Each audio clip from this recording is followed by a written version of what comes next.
Hello students, I hope you all are fine and doing very well the chapters of economics. Now I am going to discuss the next chapter, that is theory of demand.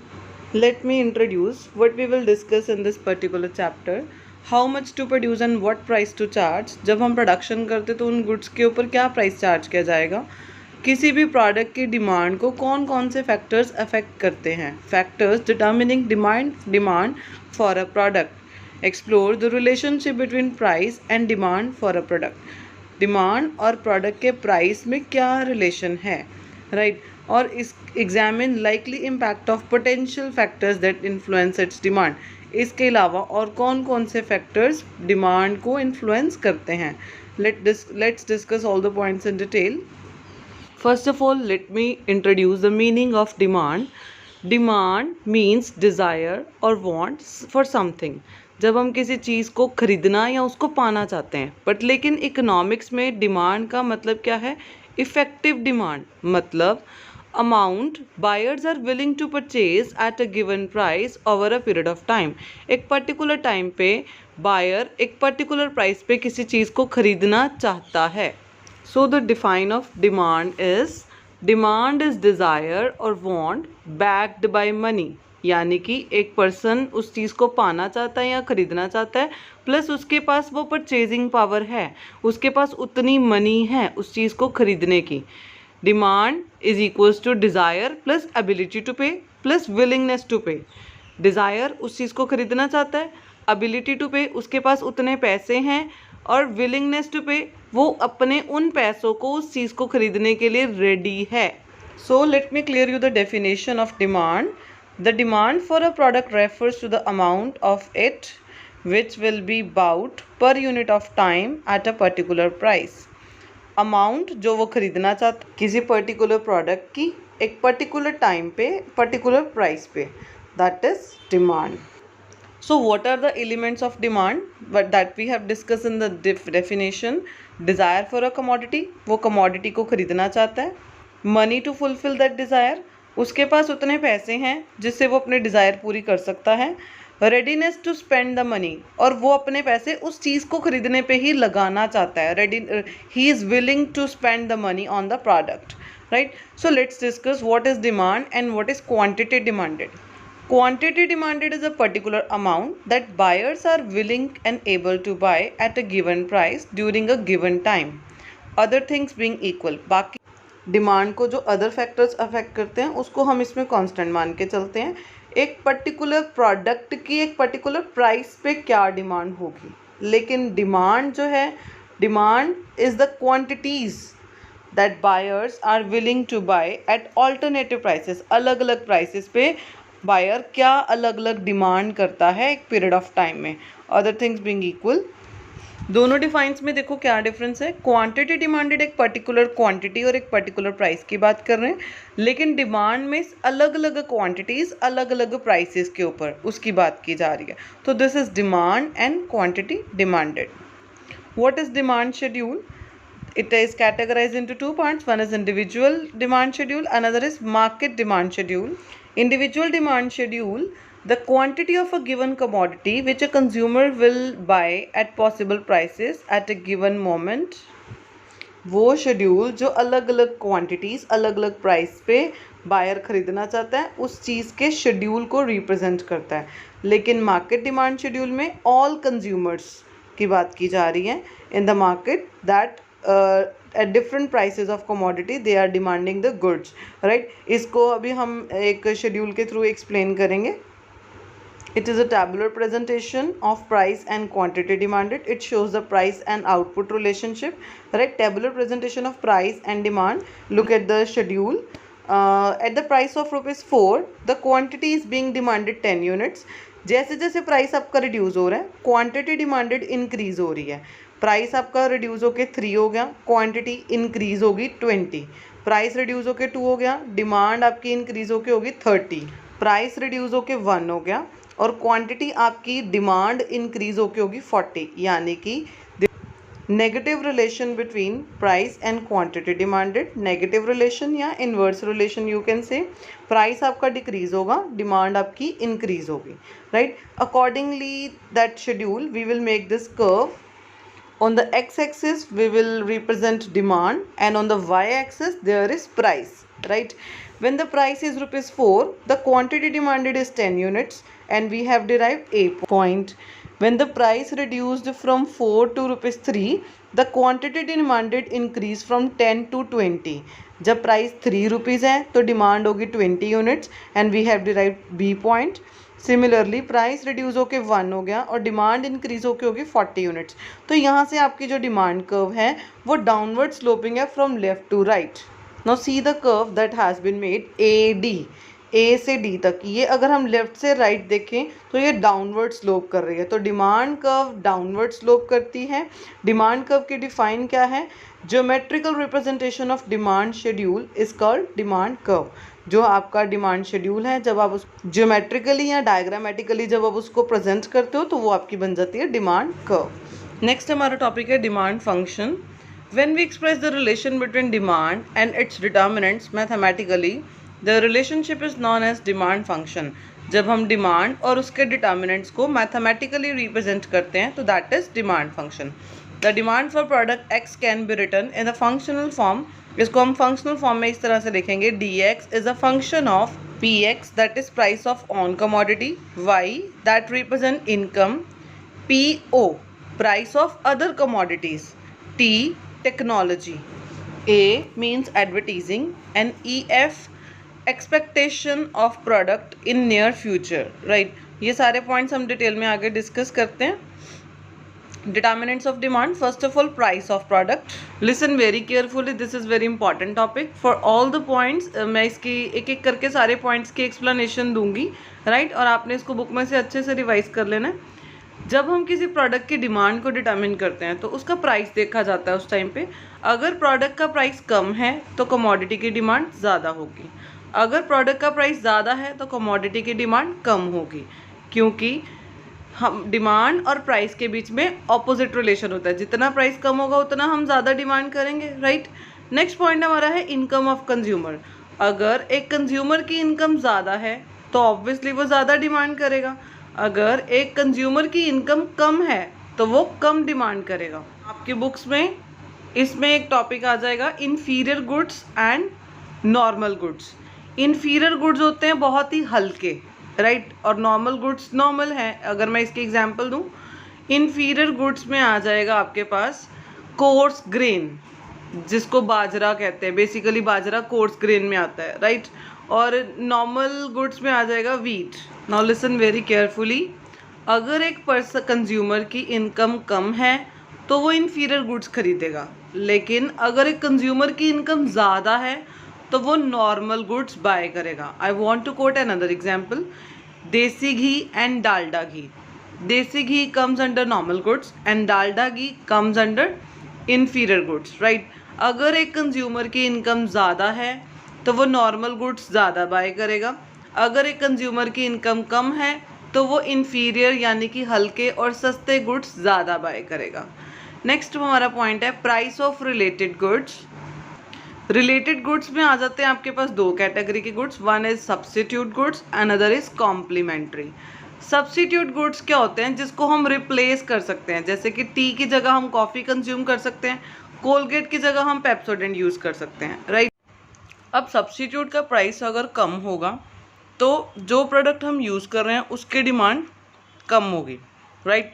For example if you are consuming Colgate और Pepsodent का price कम हो गया, क्योंकि Pepsodent का price कम हो गया तो जो कोलगेट के बायर्स हैं, कंज्यूमर्स हैं, वो शिफ्ट हो जाएंगे अनदर सब्स्टिट्यूट के ऊपर, राइट. तो जो हम प्रोडक्ट यूज़ कर रहे हैं उसकी डिमांड कम हो जाएगी. नेक्स्ट रिलेटेड गुड्स में आ जाता है सब कॉम्प्लीमेंट्री गुड्स. कॉम्प्लीमेंट्री गुड्स वो होते हैं जिनकी डिमांड साइमल्टेनियस है, जैसे bread and butter, right. Car and petrol. अगर कार चाहिए तो पेट्रोल भी चाहिए, पेट्रोल की डिमांड भी होगी, राइट. तो इस केस में डिमांड क्या है? अगर पेट्रोल का प्राइस बढ़ गया तो पेट्रोल की डिमांड कम होगी, साथ के साथ कार की डिमांड भी कम हो जाएगी, राइट. अगर बटर का प्राइस इंक्रीज हो जाता है तो बटर की डिमांड तो कम होगी, साथ में ब्रेड की डिमांड भी क्या हो जाएगी, डिक्रीज हो जाएगी। नेक्स्ट हमारा पॉइंट है टेस्ट एंड प्रेफरेंस। अगर कस्टमर का टेस्ट एंड प्रेफरेंस किसी पर्टिकुलर प्रोडक्ट के लिए ज़्यादा है तो उस पर्टिकुलर प्रोडक्ट की डिमांड ज़्यादा होगी। अगर किसी पर्टिकुलर प्रोडक्ट को लेके कस्टमर का बिल्कुल टेस्ट या प्रेफरेंस नहीं है तो उस प्रोडक्ट की डिमांड नहीं होगी। नेक्स्ट पॉइंट है एडवर्टाइजिंग। अगर किसी पर्टिकुलर प्रोडक्ट की एडवर्टीजिंग ज़्यादा हो रही है तो उसकी डिमांड भी ज़्यादा होगी। अगर एडवर्टाइजिंग कम है तो डिमांड भी क्या होगी, कम होगी। नेक्स्ट पॉइंट है consumers expectation of future income and price. यानी कि अगर कंज्यूमर ये एक्सपेक्ट करता है कि फ्यूचर में उसकी इनकम ज़्यादा होगी तो वो फ्यूचर में उसको ज़्यादा बाय करेगा, या फिर अगर उसको लगता है कि फ्यूचर में इस पर्टिकुलर प्रोडक्ट का प्राइस बढ़ जाएगा तो वो आज उस प्रोडक्ट की ज़्यादा डिमांड करेगा, या अगर फ्यूचर में प्राइस कम हो जाएगा तो आज उस प्रोडक्ट की डिमांड कम हो जाएगी। Growth of economy. अगर हमारी कंट्री की इकोनॉमी अप जा रही है, ग्रोथ हो रही है उसकी, तो लोगों की इनकम भी ज़्यादा होगी, तो अल्टीमेटली उस अलग अलग प्रोडक्ट्स की डिमांड भी ज़्यादा होगी, right. Seasonal conditions. Seasonal conditions में आ गया, जैसे कुछ प्रोडक्ट्स है उनकी डिमांड सीजनली ही होती है, राइट। जैसे विंटर्स प्रोडक्ट की डिमांड विंटर्स में होगी, समर प्रोडक्ट्स की डिमांड समर में होगी। तो seasonal condition also influences the demand of a particular product. Next point है हमारा पॉपुलेशन। अगर पॉपुलेशन ज़्यादा है तो डेफिनेटली डिमांड भी ज़्यादा होगी, अगर पॉपुलेशन कम है तो पर्टिकुलर प्रोडक्ट की डिमांड भी क्या होगी, कम होगी। नेक्स्ट हमारा मोस्ट इंपॉर्टेंट टॉपिक है, that is law of demand. Let me clear you the meaning. As the price of good rises, अगर गुड्स का प्राइस बढ़ जाता है, quantity demanded of that good falls, उसकी डिमांड कम हो जाती है। Again as the price of good falls, अगर प्रोडक्ट का प्राइस कम हो जाता है तो डिमांड उसकी बढ़ जाती है, राइट। नेक्स्ट लिखा है सिट्रिस पैरिबस। सिट्रिस पैरिबस का मतलब है other things remaining constant. What the other things that we have discussed in determinants? Determinants में हमने सारी चीज़ें डिस्कस की हैं, price of on commodity, price of related goods, income, expectation, taste and preference, ये सारी अदर थिंग्स हैं। ये सारी अदर थिंग्स को हम लॉ ऑफ डिमांड में कांस्टेंट मान के चलते हैं। Once again, let me clear you the meaning of law of demand. Law of demand states other things remaining constant. Quantity demanded of a commodity increases. किसी commodity की demand increase हो जाती है with a fall in price, जब उसका price कम हो जाता है, and diminishes when price increases. Diminishes यानी कि क्वांटिटी डिमांडेड डिक्रीज हो जाती है जब उसका प्राइस बढ़ जाता है। लेकिन हम इसमें कुछ अजम्पशंस मान के चलते हैं जो मैंने अभी पहले भी बताया। Taste and preference of consumer remain constant, right. Consumer के टेस्ट एंड प्रेफरेंस में कोई चेंज नहीं आ रहा, उसकी इनकम में कोई चेंज नहीं आ रहा, उस प्रोडक्ट या कमोडिटीज़ के रिलेटेड जो गुड्स हैं उसके प्राइस में कोई चेंज नहीं है। Consumer do not expect any change in the price of commodity in near future. Near future में कंज्यूमर ऐसा कुछ एक्सपेक्ट नहीं कर रहे कि इसका प्राइस इंक्रीज या डिक्रीज होगा। हम ये सारी चीज़ों को कांस्टेंट मान के चलते हैं कि इसमें कोई चेंज नहीं आया, राइट। इसके बाद इस क्वेश्चन में आपने शेड्यूल भी बनाना है जिसमें अलग अलग प्राइसेस पे अलग अलग क्वांटिटीज रिप्रेजेंटेड होंगी और उस शेड्यूल के अकॉर्डिंग आपका डायग्राम होगा। मैंने यहाँ पे सिर्फ डायग्राम बनाया है, शेड्यूल अभी पीछे स्टार्टिंग में एक्सप्लेन करा था, आप वो भी बना सकते हो, right. What this diagram is representing, जैसे जैसे प्राइस आपका डिक्रीज हो रहा है क्वांटिटी डिमांडेड इंक्रीज हो रही है। लॉ ऑफ डिमांड यही तो रिप्रेजेंट करता है, price decreases demand increases, there is negative relation between price and quantity demanded, right। अगर ये क्वेश्चन आपका 4 मार्क्स में या 6 मार्क्स में आता है तो नोट कर लो आपने क्या क्या चीज़ें लिखनी है उसमें। First of all you have to write down the meaning of law, right, then assumptions, then schedule, schedule की एक्सप्लेनेशन, डायग्राम, डायग्राम की एक्सप्लेनेशन, राइट, और फिर लॉ ऑफ डिमांड को प्रॉपरली एक्सप्लेन करना है। Either the question come for 4 marks or 6 marks, you have to explain all the points, all the things that I have told you, right। in her points के step marking है और this is one of the important question as well, right? Read and revise this particular question from your TRJN books as well as this particular question is given in detail form in your books। Here the next topic is what are the reasons for downward sloping demand curve. हमारी demand curve downwards क्यों slope करती है? The first point is law of diminishing marginal utility. आपने इसका second chapter third chapter पढ़ा है, right? जैसे जैसे हमारी कमोडिटी की डिमांड पूरी हो जाती है, ज़रूरत उससे जो यूटिलिटी डिराइव हो रही है वो हमारी जब पूरी हो जाती है तो उसकी डिमांड कम होना शुरू हो जाती है. नेक्स्ट पॉइंट है इनकम इफेक्ट. अगर हमारी कमोडिटी की हमारी इनकम ज़्यादा है तो हम नॉर्मल गुड्स की डिमांड ज़्यादा होगी और इन्फीरियर गुड्स की डिमांड कम होगी. लेकिन अगर कंज्यूमर की इनकम कम है, इन्फीरियर गुड्स की डिमांड ज़्यादा होगी और नॉर्मल गुड्स की डिमांड कम होगी. इन्फीरियर गुड्स और इनकम का नेगेटिव रिलेशन है और इन्फीरियर गुड्स और नॉर्मल गुड्स का पॉजिटिव रिलेशन है, राइट? नॉर्मल गुड्स की डिमांड ज़्यादा अगर इनकम ज़्यादा, तो इन्फीरियर गुड्स की डिमांड कम अगर इनकम ज़्यादा, तो right? Positive and negative point clear है तुम लोगों को. नेक्स्ट पॉइंट है सब्स्टिट्यूशन इफेक्ट. सब्स्टिट्यूट का प्राइस भी अफेक्ट करता है हमारे अपने प्रोडक्ट के प्राइस को, राइट? तो इसकी वजह से भी हमारी डिमांड कर्व डाउनवर्ड स्लोप करती है. नेक्स्ट पॉइंट है साइज ऑफ कंज्यूमर ग्रुप. अगर प्रोडक्ट का प्राइस कम होगा तो जो यूज़र्स पहले उस प्रोडक्ट को यूज़ नहीं करते थे, बाय नहीं करते थे, वो भी अब उस प्रोडक्ट को अफोर्ड कर सकते हैं, तो इसलिए उसकी डिमांड बढ़ जाएगी. नेक्स्ट पॉइंट है डिफरेंट यूजेस. अगर प्रोडक्ट का प्राइस ज़्यादा है तो हम उसका सिर्फ मेन प्रोडक्ट का जो मेन यूज़ है सिर्फ वही करेंगे. लेकिन अगर प्रोडक्ट का प्राइस कम है और उस प्रोडक्ट के बहुत सारे ऑल्टरनेटिव यूजेस हैं तो हम उस प्रोडक्ट को मल्टीपल यूजेस कर सकते हैं. For example milk is basically use for making tea, right? अगर मिल्क का प्राइस ज़्यादा है तो हम उससे सिर्फ चाय बनाएंगे. लेकिन अगर मिल्क का प्राइस कम है तो हम उससे कर्ड, चीज़, बटर अलग अलग प्रोडक्ट्स बना सकते हैं, राइट? इन अनदर वर्ड्स, अगर प्रोडक्ट का प्राइस ज़्यादा है तो उसकी डिमांड कम होगी, अगर प्रोडक्ट का प्राइस कम है तो उसकी डिमांड ज़्यादा होगी. तो इस वजह से ये हमारी डिमांड कर्व डाउनवर्ड स्लोप करती है from left to right. But this particular law of demand is not applicable everywhere. ये लॉ ऑफ डिमांड हर जगह एप्लीकेबल नहीं होता and not every time it is applicable. Here are some exceptions to the law of demand. First of all, inferior goods. Inferior goods के case में जितने goods का price कम होता है उतनी इसकी डिमांड कम होती है, राइट?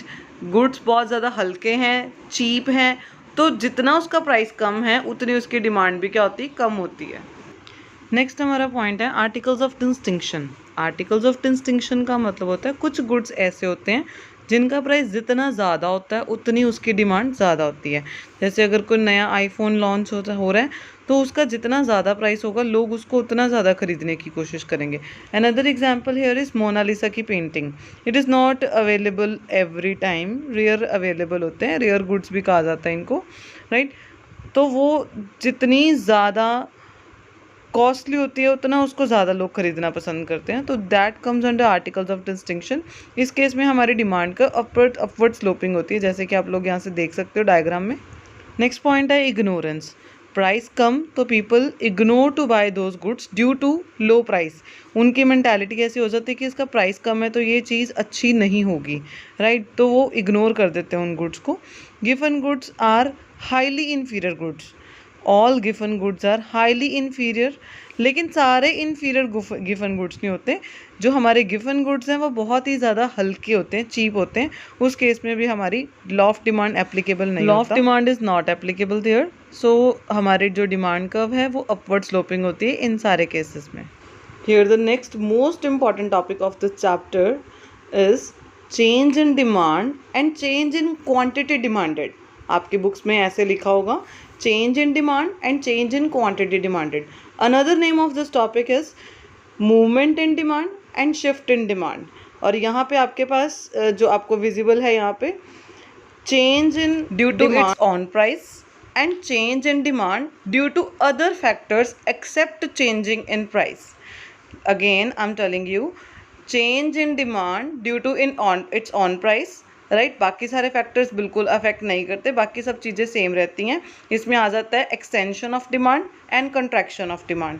अनदर टॉपिक जो है शिफ्ट इन डिमांड का, प्राइस ऑफ कमोडिटी इसमें सेम रहता है लेकिन अदर फैक्टर्स अफेक्ट करते हैं, उसकी वजह से हमारी डिमांड इंक्रीज़ होती है. जो अपवर्ड शिफ्ट हो जाती है, राइट, और या तो हमारी डिमांड डिक्रीज होती है तो वो डाउनवर्ड शिफ्ट हो जाती है। हम ये सारे पॉइंट्स डिटेल में डिस्कस करेंगे। सबसे पहले आपका आ जाता है change in demand due to its own price. इसमें हम पहले डिस्कस करेंगे extension of demand. An extension of demand is a rise in quantity demanded. Demand आपकी इंक्रीज हो रही है बिकॉज प्राइस चेंज हो गया, राइट। फॉर एग्जाम्पल प्राइस आपका 12,000 था तो क्वांटिटी कितनी डिमांड हो रही थी 15 यूनिट्स। प्राइस रिड्यूस होके हो गया 8,000, क्वांटिटी डिमांड इंक्रीज होगी 20 यूनिट्स, यानी कि डिमांड आपकी एक्सटेंड हो गई क्योंकि प्राइस रिड्यूस हो गया, राइट। अब इसका डायग्रामेटिक इफेक्ट देखो, पहले प्राइस था 12,000 यूनिट्स और क्वांटिटी कितनी डिमांड हो रही थी 15 यूनिट्स। अब प्राइस रिड्यूस होके हो गया 8,000, क्वांटिटी इंक्रीज होके होगी 20 यूनिट्स। तो ये E1 से E2 एक्सटेंड हो रहा है। This is extension of demand from E1 to E2. So extension of demand is a rise in quantity demanded because price has been changed and other factors remaining same. Next आपका है topic contraction of demand. Contraction of demand is fall in quantity demanded. आपकी quantity reduce हो रही है, right, क्योंकि price आपका increase हो गया और अदर फैक्टर्स सेम हैं। Contraction of demand is fall in quantity demanded. Quantity demanded reduce हो गई। प्राइस आपका 12,000 था तो क्वांटिटी कितनी डिमांड हो रही थी 15 यूनिट्स। प्राइस बढ़ के 15,000 हो गया, क्वांटिटी 10 यूनिट्स रह गई डिक्रीज होके। अब डायग्रामेटिक इफेक्ट देखो इसका। प्राइस जब 12,000 था तो क्वांटिटी हमारी थी 15 यूनिट्स, राइट। जब प्राइस इंक्रीज होके 12 से 15 हो गया तो क्वांटिटी रिड्यूस होके 15 से 10 यूनिट्स रह गई। तो पहले ये E1 पॉइंट पे था, अब ये कंट्रैक्ट होके E2 पे हो गया, right. So contraction of demand is fall in quantity demanded because price has been change and other factors remaining same. इसमें बाकी फैक्टर्स इफेक्ट नहीं कर रहे, सिर्फ प्राइस के चेंज होने की वजह से क्वांटिटी रिड्यूस हो रही है। So in short extension of demand and contraction of demand को मैं यहाँ पे सम अप कर रही हूँ। These are due to changes in price of commodity. Commodity में price change आ रहा है प्राइस की वजह से। The change takes place on the same demand curve. Demand curve आपकी वही रहती है, right? वो move कर रही है, एक contract हो रही है या extend हो रही है, and leads to changes in quantity demanded.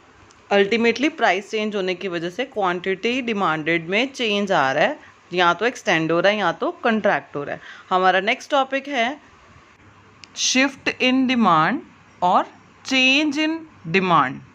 आपकी बुक्स में ये भी लिखा होगा चेंज इन डिमांड, और जो हमने पीछे टॉपिक किया था that is change in quantity demanded.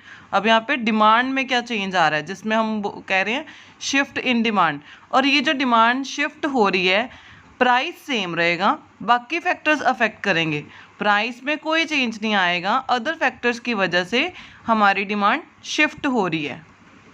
तो इसमें आ गया इंक्रीजिंग डिमांड जिसको बोलेंगे upward shift, decreasing demand downward shift. हम ये सारे पॉइंट्स को डिटेल में डिस्कस करते हैं आगे। Due to changes in other than price, जो चेंजेस हैं प्राइस के अलावा जिसकी वजह से हमारी डिमांड शिफ्ट हो रही है। A shift in demand curve refers to effect of change in demand due to other factors. अब ये और फैक्टर्स कौन कौन से हैं? या तो कंज्यूमर की इनकम इंक्रीज होगी तो डिमांड बढ़ गई, कमोडिटी का प्राइस वही है लेकिन इनकम के इंक्रीज होने से डिमांड इंक्रीज हो रही है, या इनकम के डिक्रीज होने से डिमांड डिक्रीज हो रही है, राइट। नेक्स्ट है प्राइस ऑफ रिलेटेड गुड्स। क्योंकि रिलेटेड गुड्स के प्राइस इंक्रीज हो गए हैं तो उसके यूज़र्स भी इसी कमोडिटी को कंज्यूम करना शुरू कर देंगे। फॉर एग्जांपल कोलगेट का प्राइस बढ़ने की वजह से कोलगेट के यूज़र्स ने पेप्सोडेंट की डिमांड को इंक्रीज कर दिया, जबकि पेप्सोडेंट के प्राइस में कोई चेंज नहीं आया, राइट। कमोडिटी का प्राइस वही है लेकिन उस कमोडिटी की एडवर्टीजमेंट इतनी ज़्यादा हुई तो लोग अवेयर हो गए कि ये प्रोडक्ट भी हमारे पास अवेलेबल है, तो इसलिए उसकी डिमांड इंक्रीज हो गई, राइट। गवर्नमेंट की पॉलिसीज़ जैसे कि या तो GST लग रहा है उसके ऊपर या सब्सिडीज मिल रही हैं, तो उसकी वजह से भी कमोडिटी की डिमांड के ऊपर इन्फ्लुएंस पड़ रहा है, राइट। टेस्ट एंड प्रेफरेंस लोगों का किसी पर्टिकुलर प्रोडक्ट के लिए इंक्रीज हो गया तो डिमांड इंक्रीज हो जाएगी, डिक्रीज हो गया तो डिमांड डिक्रीज हो जाएगी, जबकि प्राइस में कोई चेंज नहीं है, right. As I told you, ये शिफ्ट दो तरह का है, या तो इंक्रीजिंग डिमांड या डिक्रीजिंग डिमांड। तो सबसे पहले हम डिस्कस करते हैं increasing demand, that is upward shift.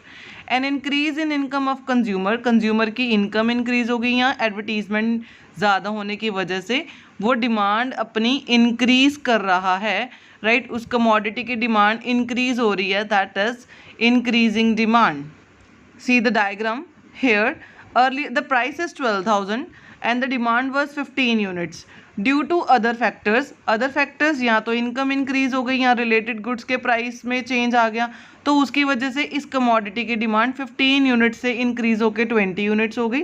तो पहले डिमांड कर्व थी आपकी E1, अब आपकी डिमांड कर्व है E2। डिमांड कर्व शिफ्ट हो रही है फॉरवर्ड, राइट, अपवर्ड शिफ्ट हो रही है।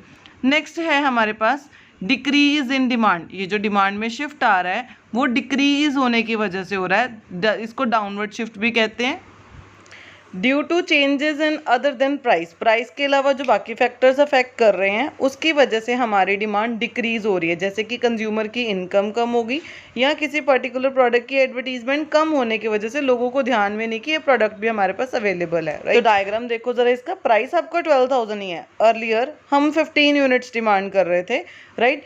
या तो इनकम कम हो गई या एडवर्टीजमेंट कम हुई या रिलेटेड प्रोडक्ट के प्राइस डिक्रीज हो गए, तो हमने इसकी क्वांटिटी को रिड्यूस कर दिया, जबकि इसके प्राइस में कोई चेंज नहीं आया, इसका प्राइस वही है लेकिन डिमांड डिक्रीज हो गई।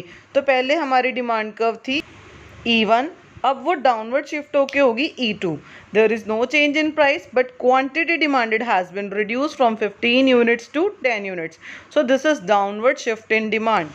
आई hope this topic is very clear to all of you. आपकी बुक्स में ये जो टॉपिक्स हैं इसको अच्छे से रिवाइज करो, राइट। और इसके बैक क्वेश्चंस हैं, ये वर्कशीट में जो क्वेश्चन अटैच्ड हैं, राइट, उसको अच्छे से रिवाइज करो और डायग्राम हैंड रिटन बनाओ, खुद से अपने नोट्स इन सब टॉपिक्स को समझ के खुद डायग्राम बना के देखो। डायग्राम की प्रैक्टिस बहुत ज़्यादा ज़रूरी है, right. Thank you so much. Stay home, stay safe, study hard.